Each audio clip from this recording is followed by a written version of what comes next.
Hey! Hello! Hi everyone! Welcome to my channel. My name is Steph Koza, and today I am starting on a very exciting journey of reviewing every single Marvel Cinematic Universe movie in the series leading up to Infinity War. So today I'm starting with the very first movie chronologically, not the first movie to be released, but I've decided to watch these movies in chronological order to see if it makes more sense that way, and I've always just kind of wanted to do that anyways, so here we are. So, the first movie, Captain America, the first Avenger.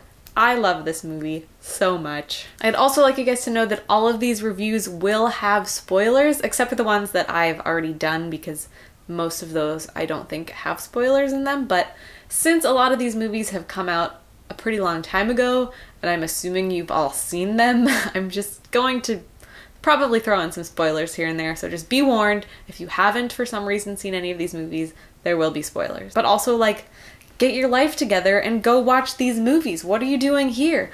What are you doing? Go! So, Captain America: The First Avenger was released in 2011. Can you believe that? What? It was directed by Joe Jonsson, who hasn't really done anything that, like, wow, like, ever. And this is the only Marvel movie that he directed. He did some stuff in the 90s, like The Rocketeer and October Sky. He did Jurassic Park 3, Hidalgo, if anyone remembers that movie. He did direct Jumanji, the original Jumanji, which is awesome. And I think he also did the Honey, I Shrunk the Kids movie, so he's done a pretty eclectic collection of films under his belt. But this is his first Marvel movie and his only Marvel movie, which is interesting. But anyways, enough about him. This movie, if you don't know, for some reason, stars Chris Evans as Steve Rogers, aka Captain America. And he starts out as this very small man who just wants to be a soldier and wants to fight for his country, but he just keeps getting rejected because he's just not physically built to be a soldier. He's just this tiny, scrawny little dude, but it's his dream. He wants to be a soldier, so he tries everything that he possibly can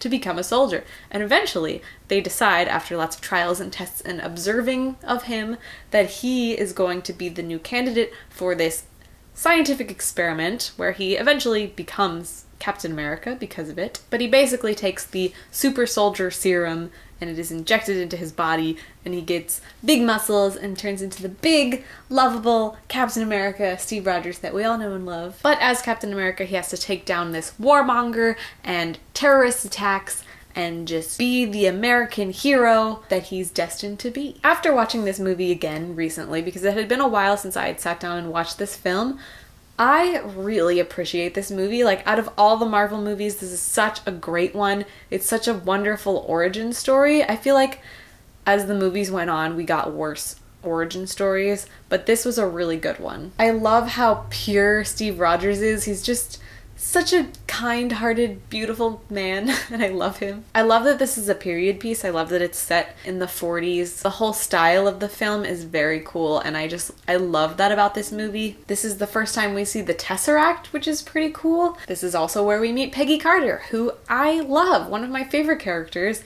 I never really got into the show Agent Carter. I started watching it and it was a little boring to me, but I would like to give it another chance because I do really love her as a character, and I love the actress that plays her, and I think she's so badass. Like, in this movie, when you first see her and she just like punches some dude in the face, like, that's awesome.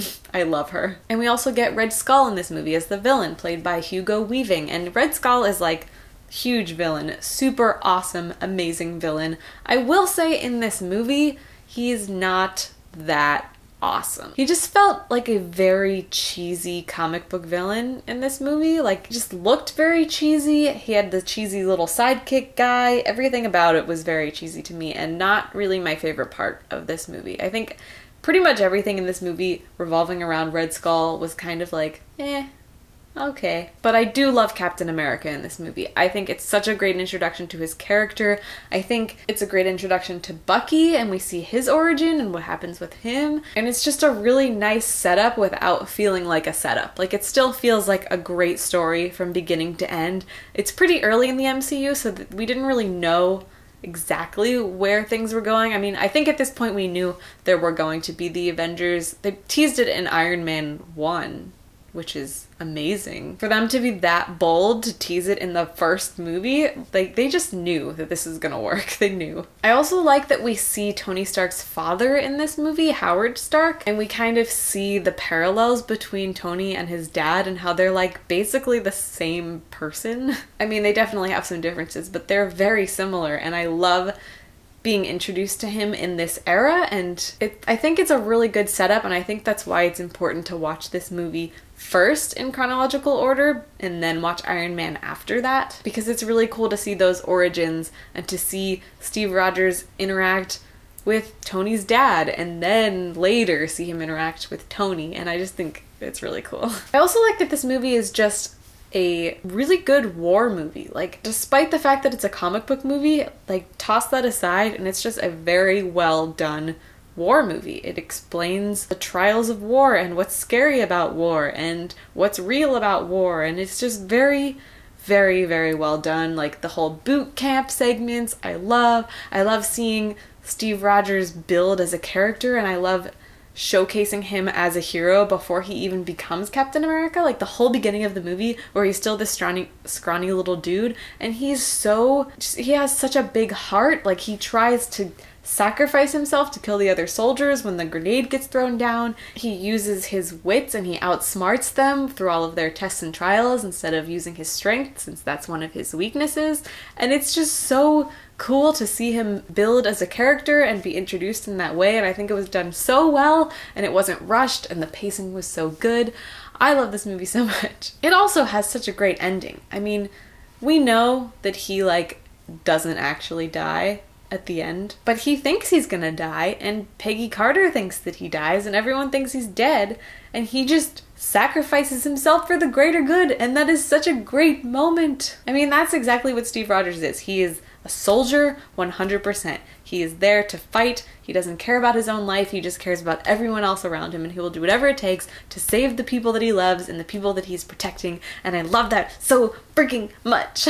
I think this movie was just such a great depiction of Captain America and who he is as a character, and I think it was really well done, aside from the fact that Red Skull was incredibly cheesy. So I would probably give this movie a 4 out of 5, because the villain was meh, and everything about that was like pretty average comic book movie stuff, but everything else I loved so much. So yeah, there's my review of Captain America: The First Avenger. Let me know what you guys thought of this movie. I'd love to talk about it. And let me know what order you like to watch these movies in, because personally I think this should be the first movie that you watch, but a lot of people like to put it after Iron Man 2. A lot of people like to line it up with like the current events of the movie, like the very beginning where it's in present day and the end credits scene is in present day. Personally, I think the end credits scenes aren't really part of the movie, so I like to look at the movie itself, but whatever.